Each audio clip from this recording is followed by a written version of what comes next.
नमस्कार, माझं नाव हर्षल सातव. आमची कंपनी प्लेयर्स एनर्जी LLP म्हणजे प्लेयर सोलर. आम्ही टाटा पॉवर सोलरचे ऑथराइज चॅनल पार्टनर आहोत महाराष्ट्रासाठी आणि आजवर आम्ही एकूण 2000 प्रकल्प यशस्वीरित्या पूर्ण केलेले आहेत.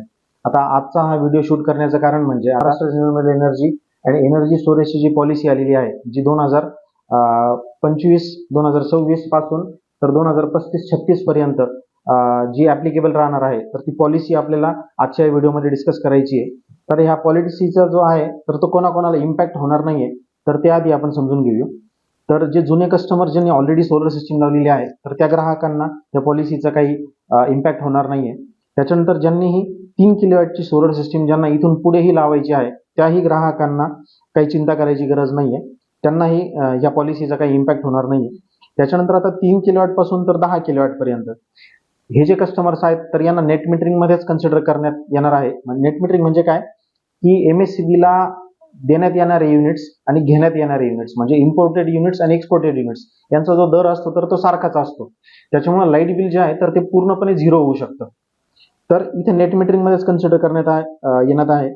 फक्त आता जे चेंज झालेलं आहे तर ती बँकिंग जी व्हायची, म्हणजे फॉर एक्झाम्पल इम्पोर्ट पेक्षा जर एक्सपोर्ट जर जास्त झाला, म्हणजे फॉर एक्झाम्पल एखाद्या महिन्यामध्ये तुम्ही MSCB कडनं घेतले 100 युनिट म्हणजे इम्पोर्ट केले 100 युनिट आणि एक्सपोर्ट केले 200 युनिट, तर त्या केसमध्ये काय होतं, तुमचे 100 वजा 200 म्हणजे 100 युनिट तुमचे शिल्लक राहतात जे MSCBच्या खात्यात जमा राहतात.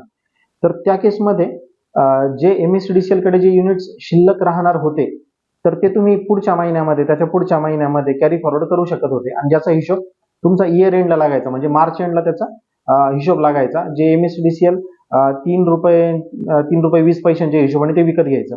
आता ह्या केसमध्ये काय होणार आहे, त्याचा जो हिशोब होणार तर तो मंथ वाईजच होणार आहे. म्हणजे इन केस जर तुम्ही 100 युनिट जर एक्स्ट्रा तयार केले तर तुम्हाला ते कॅरी फॉरवर्ड करता येणार नाही. त्याचा हिशोब त्याच महिन्यात 3 रुपयांनी किंवा जे काही MSCDCL अजून जे डिसाईड करेल. आता ही पॉलिसी गव्हर्नमेंटनी बनवलेली आहे, जी ज्याच्यावर MSCDCLचा आता सर्क्युलर निघेल.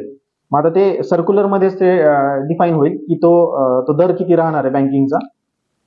पण तुम्हाला फॉर एक्झाम्पल आता तो 3 रुपयाचा असला म्हणजे 100 युनिट जर तुम्ही एक्सपोर्ट केले मल्टिप्लाइड बाय 3 म्हणजे 300 रुपयांचा मोबदला तुम्हाला येणाऱ्या बिलामध्ये लगेचच ते मिळून जाईल. त्याच्यानंतर ग्रीड सपोर्ट चार्जेस जे आधी नव्हते, तर ग्रीड सपोर्ट चार्जेस आता लावण्यात येणार आहे. ग्रीड सपोर्ट चार्जेस हे डिस्कॉमच डिफाईन करेल, ते या पॉलिसीमध्ये डिफाईन केलेलं नाहीये.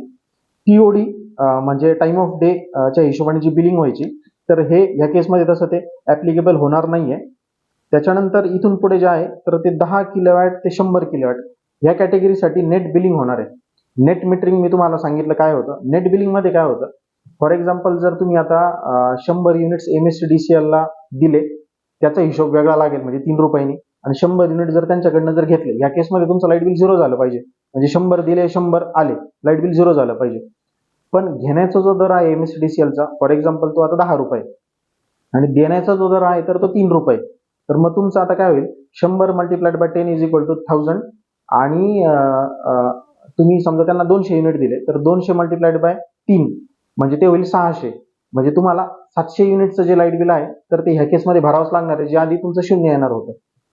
त्याच्यानंतर तुम्हाला बँकिंग जे आहे ह्या केसमध्ये पण ती मंथ वाईज होणार आहे.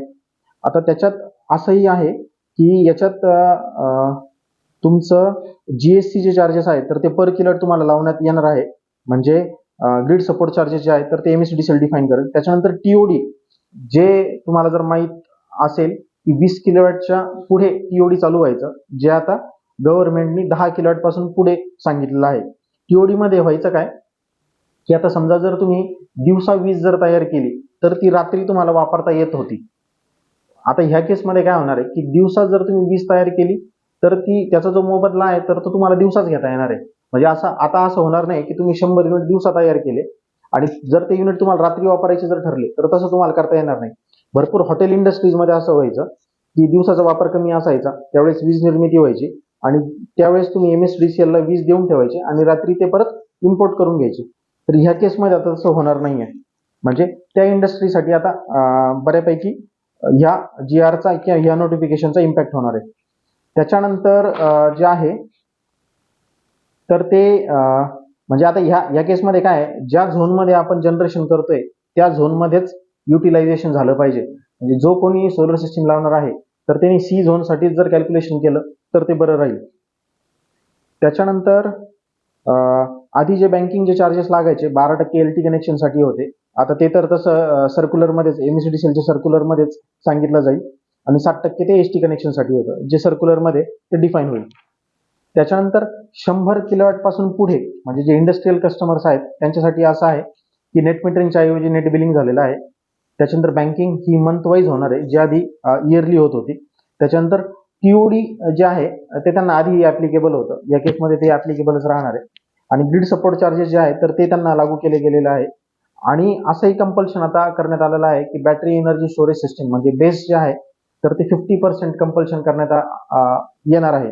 म्हणजे काय की फॉर एक्झाम्पल एखाद्याने जर 100 किलोवॅटची जर सिस्टीम लावली आणि जर तो दिवसाला जर 400 युनिट जर तयार करतोय तर कमीत कमी 200 युनिटचं स्टोरेज त्याच्याकडे पाहिजे. आता हे सगळं मी जे तुम्हाला सांगतोय याच्यावरून भरपूर लोकांना असं वाटेल की सोलर लावून तसा काही फायदाच नाही, पण प्रॅक्टिकली तुम्ही जर पाहिलं तर किती इम्पॅक्ट होणार आहे. आता डे टाइम मध्ये ज्याची फॅक्टरी चालतीये त्याला हार्डली 10-15% इम्पॅक्ट होणार आहे, कारण की काय तो जी काही वीज तयार करतोय त्याचं त्या दरम्यानच त्याचा वापर होणार आहे. हा, फक्त चिंता कोणाला करायची की ज्यांचा वापर रात्री पण होतोय, तर त्या केसमध्ये जी वीज आपण दिवसा तयार करायचो तर ती रात्री वापरता येत होती, तर ते ह्या केसमध्ये करता येणार नाही.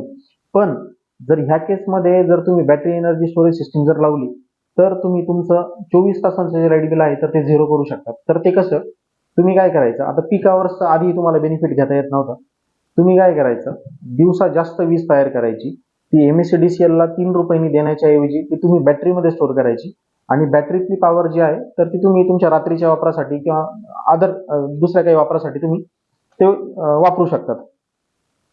तर तुम्ही एक्सपोर्ट म्हणजे आमचा असा सल्ला असेल की तुम्ही एक्सपोर्ट करू नका, कारण की त्याचा दर तसाही तुम्हाला कमी मिळणार आहे. त्याच्याऐवजी तुम्ही बॅटरीमध्ये स्टोअर करा. बॅटरीज पण तुम्हाला आता बॅटरीबद्दल जे शिकायचं आहे तर ते बॅटरीचं ग्राहकाला कॅल्क्युलेशन कसं करायचं, त्याच्यानंतर बॅटरीचं सिलेक्शन कसं करायचं, त्याचा DOD किती आहे, ती बॅटरी त्याचे स्पेसिफिकेशन्स काय आहे, त्याचे सायकल्स किती आहेत आणि त्याच्यात महत्वाचं जे आहे तर ती कॉस्टिंग किती आहे. आता आधी सोलर सिस्टीमचा जो ROI होता तर तो 2.5 ते 3 वर्षात त्याची इन्व्हेस्टमेंट रिकव्हर होऊन जायची. या केसमध्ये फक्त काय होणार आहे, तो ROI जो आहे तर तो 20 ते 25% वाढणार आहे. म्हणजे जिथं तुमचं 3 वर्षाच्या आत तुमचं सिस्टीमचे जे पैसे आहेत जे फिटून जायचे, या केसमध्ये फक्त ते 3 ते 3.5 किंवा 4 वर्ष ते होऊ शकतं. अजून महत्वाचा जो मुद्दा आहे तर तो नॉन DCR सोलर पॅनल जे आहेत तर ते 31 मे च्या आत तुम्हाला तो प्लांट कमिशन करावा लागणार आहे. तिथून पुढे जे आहे तर ते DCRचं कंपल्शन होतंय. DCR म्हणजे काय, भारतात बनलेले जे पॅनल्स आहेत तर ते गव्हर्नमेंट आता कंपल्शन करतंय. ज्याचा रेट ऑलरेडी नॉन DCR पेक्षा साधारण 6,000 ते 7,000 रुपयांनी महाग आहे.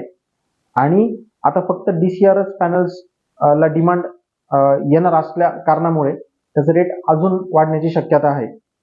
ज्यांना कोणालाही सोलर सिस्टीमचा मागच्या GR मध्ये किंवा मग कमी पैशांमध्ये जर फायदा घ्यायचा असेल तर आमचं म्हणणं असं असेल की आता सोलर सिस्टीमचा निर्णय घेतलेला योग्य राहील. नंतरही जरी करायचं असेल तर त्याबरोबर फक्त तुम्हाला बॅटरी एनर्जी स्टोरेज सिस्टीमचं प्लॅनिंग तुम्हाला करावं लागेल. आमच्या सेल्स टीमला कनेक्ट करण्यासाठी आमचा नंबर आहे 8371002000.